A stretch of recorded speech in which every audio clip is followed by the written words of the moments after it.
नमस्ते, सत श्री अकाल, आदाब। मैं एडवोकेट हैरी, लाइव पोर्तुगल में हैरी की तरफ से आप सभी का स्वागत करता हूं। दोस्तों, मैंने आपको कई बार बोला हुआ है कि अगर आपका प्रपोज रिजेक्शन है या अभी भी आईमा वेटिंग फॉर डिसीजन है तो कोई लॉयर हायर करो, उससे स्टेटस पता करो। स्टेटस पता करने के बाद आपको पता चलेगा कि आपका कार्ड क्यों नहीं आ रहा है। वो मैं क्यों बताता हूं उसका मैं आपको जिंदा एग्जाम्पल दे देता हूं, ठीक है। जिनके प्रोसेस हमने किए हुए हैं मैं उनकी बता देता हूं, ठीक है। देखो, नाम के साथ लूंगा क्योंकि उन्होंने पैसे दिए ना, तो ऐसा तो है नहीं, ठीक है। अभी देखो, उनका 8/1 को उनका अपॉइंटमेंट हुआ था। 4 बार उनको फालते आए, उन्होंने सारे डॉक्यूमेंट सबमिट किए। आपका उनका देखो, उसमें है ना, उनका इधर लिखा हुआ है, देखो, प्रपोस्ता दे डिफरेमेंटो, ठीक है, 10/4/2025 को अप्रूवल के लिए प्रपोज हुआ था। उसके बाद डिसीजन जो था इंस्ट्रक्टर ने वो वापिस से पीछे लिया, क्योंकि जो सिग्नेचर था, ये नेपाल के सर थे, उनका एम्बेसी दो पुर्तगाल नोवा दिल्ली में, उनका सिग्नेचर जो फेक पीसीसी वाला सिस्टम था, ठीक है, अप्रूव होने के लिए गया था। फिर वो डिसीजन उन्होंने चेंज किया। उसके बाद 3/12/2025 को उन्होंने भेजा इसी बारे में कि भाई हमको नया पीसीसी दो। उन्होंने पीसीसी 9/12/2024 और 17/12/2024 को उन्होंने जो दिया हुआ था वो फेक था, ठीक है। उसके बाद कंसुल तक कंफर्म करते हैं कि उसके बाद में उन्होंने किधर गया, हाँ, एम्बेसी से भी कंफर्म किया, उन्होंने बोला ये फेक है, ठीक है। उसके बाद उन्होंने नया पीसीसी सबमिट किया 18/12/2025 को, उन्होंने दोबारा से सबमिट किया, ठीक है। वो जो डिक्लेरेशन, जो पीएसपी का डिक्लेरेशन था वो भी सबमिट किया। उसके बाद, ठीक है, उनको वापिस से एक बार फेक पीसीसी का 3/1/2026 को फालता आया, डिसीजन फाइनल दिया। और अब दोबारा से उनको बोला है कि भाई आपने वो फेक पीसीसी जो दूसरा वाला दिया था वो भी फेक था, ठीक है। अब कुल मिला के इसमें उनको बोला गया है कि हाँ भाई, डिक्लेरेशन पीएसपी वाला जो था वो आप सबमिट कर सकते हो, और उसके बाद आपका आगे चल के पिटीशन डाल के होना, ठीक है। मतलब जिस बंदे का ऑलरेडी अप्रूवल के लिए गया था वो दोबारा से, देख लो, ये इतनी चीजें हुई है उसके पीठ पीछे, ठीक है। आप सोचोगे कि भाई क्या हो रहा है, मेरा तो प्रपोज रिजेक्शन दिख रहा है, देखो इतना होता है, ठीक है, डेट के साथ।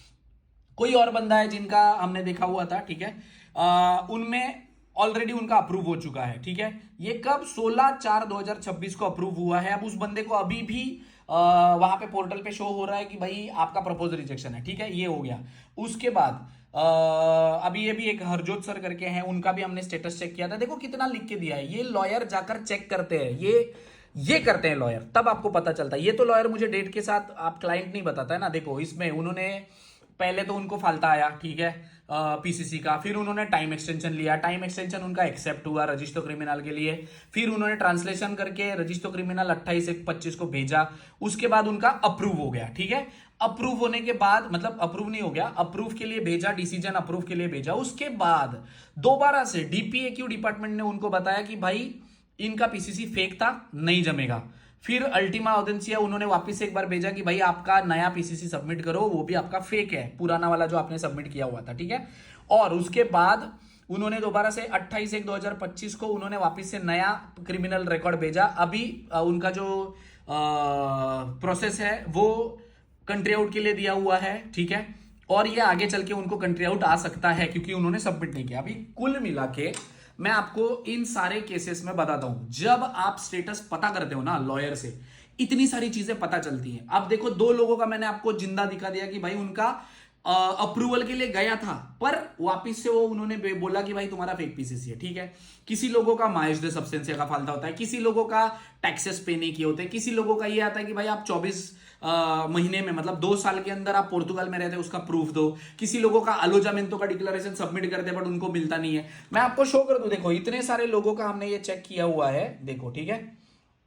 इसके बावजूद यहां पे भी चेक किया, एक एक बंदे का इतना इतना लिख के देते हैं। तो ये जो लॉयर जाते हैं ना, वो काम करते हैं। वो कई लोग बोलते हैं कि सर जी आप जो चार्ज कर रहे हो सिर्फ स्टेटस पता करने के लिए, भाई इतनी इंफॉर्मेशन लेता है लॉयर, फोन करके नहीं पूछता हमारा कि हाँ भाई क्या है, अच्छा वेट करना पड़ेगा, नहीं, जाकर अंदर पता करते हैं, अच्छे से सारी चीजें बताते हैं, उसके बाद आपको सोल्यूशन देते हैं।